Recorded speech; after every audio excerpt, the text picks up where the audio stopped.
আসসালামু আলাইকুম রহমতুল্লাহি ওবরাকাতুহু। আমরা কখনো কি ভেবেছি যে মায়ের কোলে যখন এসেছিলাম তখন খুব কান্না করেছিলাম এবং সেই কান্না দেখে প্রতিবেশী আত্মীয় পরিজন সবাই খুব আনন্দ নিয়েছিল।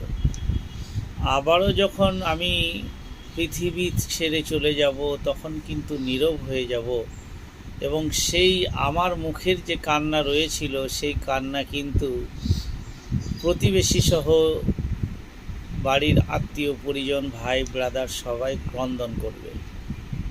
আর সমাজকে যদি আপনি সেই রকম ভালো কিছু দিয়ে যান, চিরজীবন কিন্তু সমাজ আপনাকে মনে রাখবে।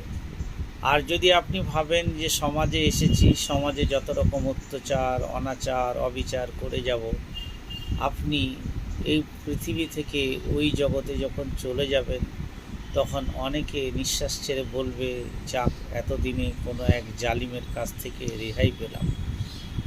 তো তাই সবার আগে বলা উচিত যে এখানে এইভাবেই চলে যেতে হবে। আল্লাহ তাবারক ওয়া তাআলার যে বিধান যে নীতি সেগুলো মেনে চলতে হবে এবং যদি মেনে চলে আল্লাহর পথে আল্লাহর দিনকে কায়েম করে প্রতিবেশী সহ সমস্ত বন্ধু বান্ধব আত্মীয় পরিজন যারা রয়েছে তাদেরকে কোনো প্রকার কষ্ট না দিয়ে ইহলোক থেকে পরলোক যখন আপনি গমন করবেন, পরলোকের জায়গাটা আপনার কাছে যেমন ইহলোকও যেমন শান্তিময় ছিল, পরলোকও আপনার জন্য শান্তিময় হয়ে উঠবে। আল্লাহ তাবারক ওয়া তাআলার কাছে ফরিয়াদ করি, হে আল্লাহ, পৃথিবীর সমস্ত মানুষকে তুমি কোমল ও নরম বানিয়ে দাও।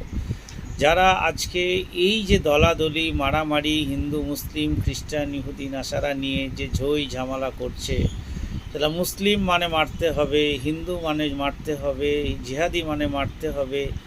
যারা জঙ্গি তারা কিন্তু হিন্দুও নয়, মুসলমানও নয়, খ্রিস্টানও নয়। জঙ্গিদের কোনো আলাদা নাম হয় না, জঙ্গি জঙ্গি।